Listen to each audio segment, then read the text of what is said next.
Welcome to mega 9 TV. Uttar Pradesh politics ఎప్పుడూ దేశవ్యాప్తంగా hot topic.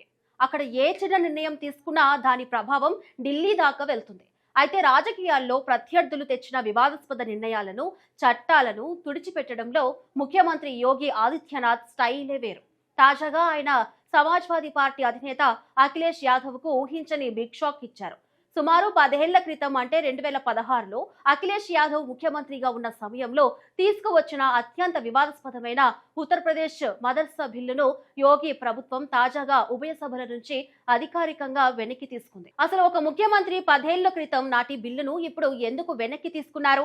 Akhilesh Yadav తెచ్చిన ఆ మదర్సా బిల్లులో అంతటి వివాదాస్పదమైన పాయింట్ ఏముంది? ఈ బిల్లు అమలు కాకుండా అప్పటి గవర్నర్ రామ్ నాయక్ కేంద్ర ప్రభుత్వం ఎందుకు అడ్డుకున్నాయి? ఈ పొలిటికల్ అండ్ లీగల్ ఎపిసోడ్ వెనుక ఉన్న పూర్తి కథను ఇప్పుడు తెలుసుకుందాం. 2016లో ఉత్తరప్రదేశ్ లో సమాజ్వాదీ పార్టీ అధికారంలో ఉంది.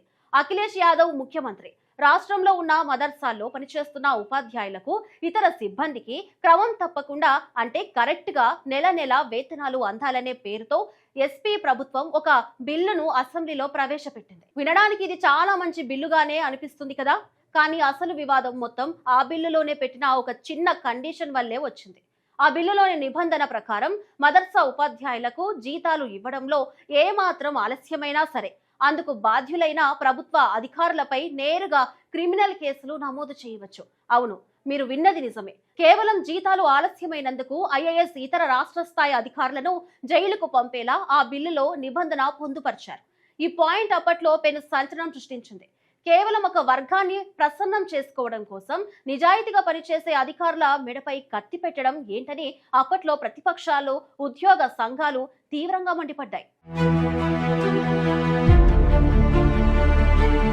ప్రతిపక్షాలు ఎంత గోల చేసినా అఖిలేష్ ప్రభుత్వం తమకున్న మెజారిటీతో ఆ బిల్లును ఉభయ సభల్లో పాస్ చేసింది. ఆ తర్వాత బిల్లు చట్టంగా మారాలంటే గవర్నర్ సంతకం కావాలి. అప్పటి యూపీ గవర్నర్ రామ్ నాయక్ దగ్గరికి ఆ ఫైల్ వెళ్ళింది. ఆయన ఆ బిల్లును క్షుణ్ణంగా పరిశీలించి అధికారులపై క్రిమినల్ కేసులు పెట్టడం అనే నిబంధన పట్ల తీవ్ర అసమ్మతి వ్యక్తం చేశారు.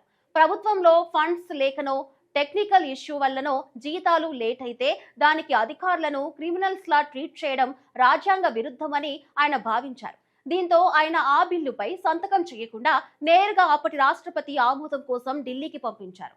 ఫైల్ ఢిల్లీకి వెళ్ళగానే కేంద్ర హోంశాఖ రంగంలోకి దిగి ఆ బిల్లును లీగల్ గా పరిశీలించింది.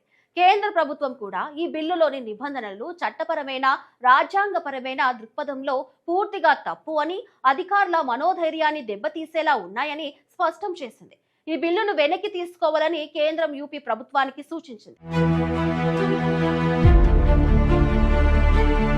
అలా అఖిలేష్ హయాంలో పుట్టిన ఆ బిల్లు రాజ్యాంగపరమైన అడ్డంకుల వల్ల ఎన్నడూ అమలు నోచుకోలేదు. దాదాపు 10 ఏళ్ల పాటు ఆ ఫైల్ వివిధ శాఖల మధ్య, లీగల్ డిపార్ట్మెంట్స్ మధ్య అపరిష్కృతంగా పెండింగ్ లోనే పడి ఉంది.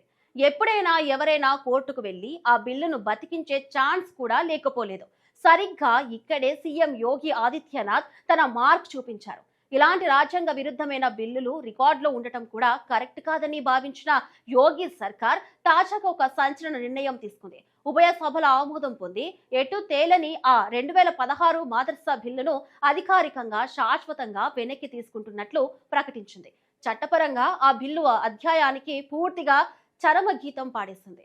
కేవలం ఓటు బ్యాంక్ రాజకీయాల కోసం వ్యవస్థను నాశనం చేసే పనులను తమ ప్రభుత్వం సహించదని యోగి ఆదిత్యనాథ్ ఈ నిర్ణయం ద్వారా దేశానికి ఒక స్ట్రాంగ్ మెసేజ్ పంపించారు.